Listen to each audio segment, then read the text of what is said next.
Yuk, bisa yuk.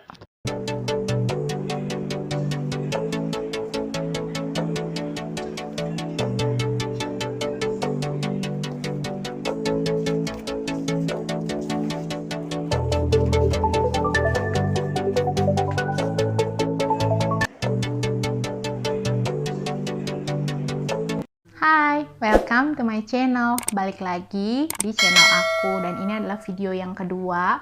Dan aku pada hari ini mau ngebahas tentang nggak ada uang tapi bisa beli rumah dan mobil cash dan di masa pandemi. Wow, itu luar biasa banget. Ini masih terkait tentang masalah finansial, terkait sama masalah finansial yang kemarin di video pertama tuh aku bahas.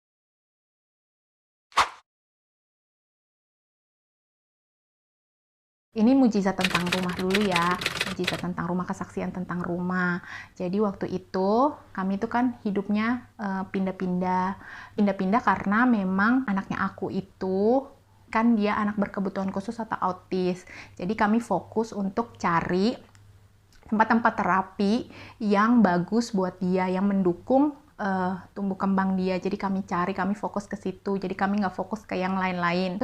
Saat itu kami memang nggak punya rumah, jadi kami hidupnya adalah ngekos. Kami nggak kepikiran untuk kami bisa punya ini, punya itu, karena memang fokusnya nggak ada ke situ. Kami yang ngerasa ya udahlah, kami nikmatin aja apa yang ada pada kami, apa yang bisa kami buat, apa yang kami punya, kami kayak udah nikmatin aja. Kalau emang belum punya, memang mungkin Tuhan belum kasih untuk kami gitu kan. Jadi nggak pernah kepikiran, jadi nggak pernah kayak kepengen kayak doa khusus atau gimana, nggak pernah gitu kan. Tapi ya itu tadi, Tuhan itu selalu baik gitu ya, selalu baik. Nggak tahu gimana caranya Tuhan, tiba-tiba kayak Tuhan tuh ngirimin orang baik, Tuhan tuh kayak ngirimin malaikatnya. Tapi kami masih mikir gini, nggak usah lah rumah-rumah, ngekos aja juga udah seneng kok. Nanti juga Tuhan kasih berkat dari kerjaan kami, dari usaha kami. Jadi nggak usah dibeliin dulu lah rumah. Mungkin kami juga belum sanggup, kami bilang begitu. Nah, tapi ternyata emang karena ini dari Tuhan, jadi orang baik ini dari Tuhan, jadi kami akhirnya beli rumah di mana saat itu pandemi yang awal-awal, dan itu orang-orang pada banyak kesusahan, tapi kami Tuhan kirimin orang baik untuk kami bisa beli rumah. Terus kami bisa beli sampai isi-isinya, dan kami tuh sama sekali nggak keluar uang sedikit pun. Nggak ada keluar sedikit pun, dan benar-benar ini dari orang baik yang Tuhan kirim buat hidup kami. Wow. Aku pribadi, aku kayak yang sujud syukur sama Tuhan, kayak bersuka cita banget. Kami bersyukur banget untuk mujizat yang luar biasa. Di saat orang kesusahan, kami bisa dikasih berkat yang nggak pernah kami pikirkan dan nggak pernah kami doakan. Kami nggak fokus di situ, tapi Tuhan sendiri yang nyediain. Itu tuh keren banget. 1 tahun kemudian, itu juga masih di masa pandemi. Jadi kami itu kan kemana-mana itu kalau nganter anaknya aku tuh kayak terapi gitu, itu tuh naik motor gitu. Kita tuh kayak bolak-balik, waktu itu terakhir itu dari Jogja ke Solo gitu, bolak-balik naik motor. Beli motor yang jauh lebih murah, dan itu tuh kayak motor yang sumpah itu tukang parkir aja tuh males markirin kami waktu itu gitu. Artinya ya udahlah, kasihan lah gitu kan, udah motornya kayak begitu, terus bertiga pula gitu kan. Terus anak aku kan kayak udah besar, kayak udah tinggi gitu, jadi kita naik bertiga gitu. Untung pas bolak-balik itu kita tuh nggak ditangkap polisi atau diberhentiin polisi gitu. Mungkin Tuhan yang ngelindungin kami sehingga kami tuh kayak boleh bebas gitu, kayak bolak-balik Jogja ke Solo kayak gitu.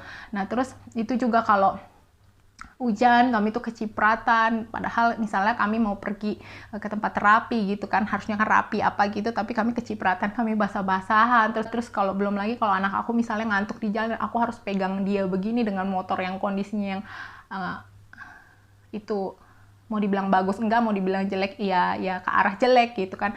Jadi aku tuh harus kayak pegang anak aku supaya dia nggak jatuh kayak gitu kan. Terus belum lagi pas panas banget gitu kan, tapi kami harus terus jalanin itu.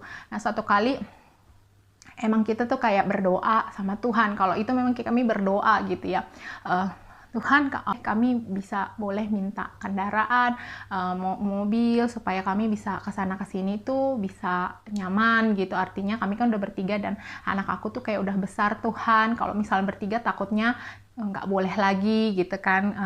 Ya pokoknya udah nggak memungkinkan untuk kami untuk naik motor. Kita tuh pas lewat kayak lihat jalan tol gitu, kayak lihat jalan tol kita tuh sampai kayak gini, aduh kapan ya kita lewat tol itu lagi gitu, kayak udah kangen banget.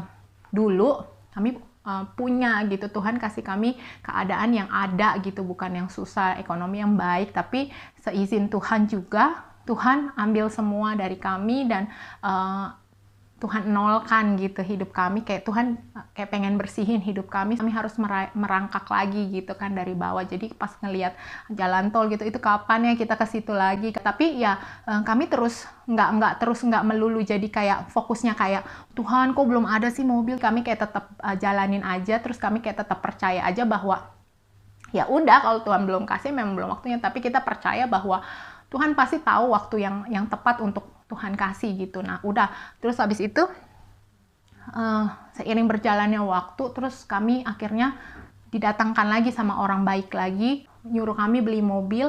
Waktu itu kami tuh kayak, Tuhan kalau misalnya beli harga 30 juta aja gitu, mobil yang 30 juta aja itu kami udah bersyukur gitu kan. Tapi puji Tuhan itu tadi ya, Tuhan itu nggak bisa kita duga-duga gitu. Jadi, walaupun rumah sama mobil tuh bukan yang mewah-mewah gimana, tapi buat kami tuh itu kayak wow, sukacita luar biasa, itu berkat yang luar biasa yang buat kami sangat bersyukur. Nah, aku nggak sebut ya siapa gitu orang baiknya, tapi biarlah berkat Tuhan melimpah atas hidup mereka yang memberkati kami gitu ya. Kami beli dengan harga cash dan akhirnya kami punya gitu, dan kami begitu bersukacita. Jadi aku mau kasih tahu di sini kuncinya aku tuh ngejalanin ini sampai Tuhan tuh kasih berkatnya sama hidupnya kami gitu. Yang pertama itu adalah kami tuh ikhlas gitu, ikhlas aja gitu, ikhlas bahwa ya udah kapan Tuhan kasih, kapan Tuhan mau beri, itu tuh kami ikhlas. Jadi terus yang kedua adalah kami tuh selalu berusaha untuk berbaik sangka sama Tuhan. Jadi kami tuh nggak kayak kok udah berdoa tapi kok kayak Tuhan belum kasih gitu. Kami tuh nggak begitu gitu, tapi kayak kami tuh terus positive thinking. Terus yang ketiga itu kita tuh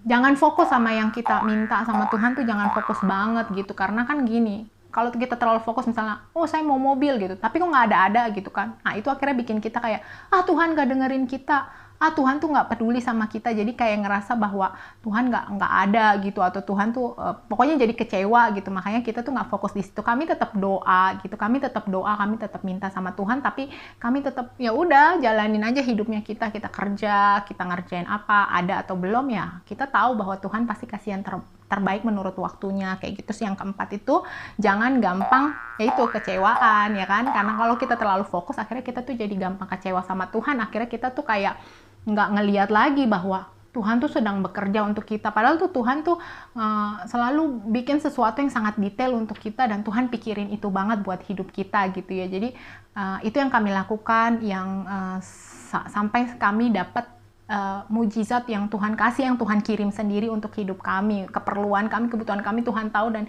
itu Tuhan sendiri yang kirim gitu. Nah dari perjalanan ini semua pasti ada pelajaran yang aku tangkep, pelajaran apa yang Tuhan mau perkatakan buat hidupnya kami gitu ya.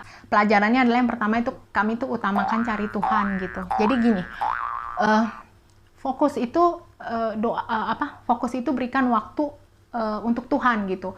Yang utama itu Tuhan gitu loh. Yang utama itu Tuhan. Mintanya itu sama Tuhan, mohonnya sama Tuhan, ngobrolnya sama Tuhan, ceritanya sama Tuhan.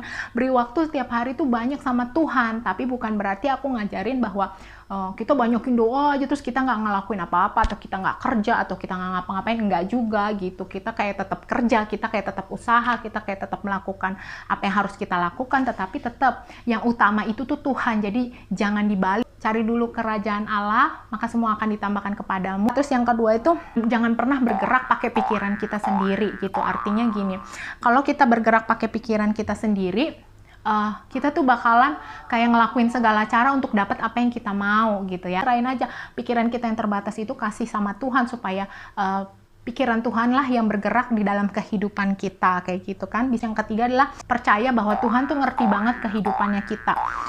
Apa yang kita butuhin itu tuh Tuhan ngerti banget gitu. Yang terakhir adalah tuh aku belajar bahwa kita tuh harus samain kehendaknya Tuhan sama kehendaknya kita. Jadi jangan kita yang narik kehendak Tuhan untuk sama dengan kehendak kita, tapi kita yang narik kehendak kita untuk disamain sama kehendak Tuhan. Itu pelajaran yang aku ambil dari mujizat yang terjadi, bahwa nggak ada uang tapi bisa beli rumah sama beli mobil cash. Dan itu nyata Tuhan kirimin orang-orang baik, orang yang luar biasa, orang yang Tuhan mau pakai untuk memberkati kami. Dan itu luar biasa. Percayalah bahwa Tuhan itu nggak pernah biarin kita sampai terjatuh. Tetaplah percaya bahwa badai apapun dalam hidup kita pasti bisa kita lalui bersama dengan Tuhan. Yeay, Tuhan luar biasa. Oke, terima kasih untuk video kali ini. Terima kasih, semoga kesaksian hari ini bisa memberkati kalian semua. Bye.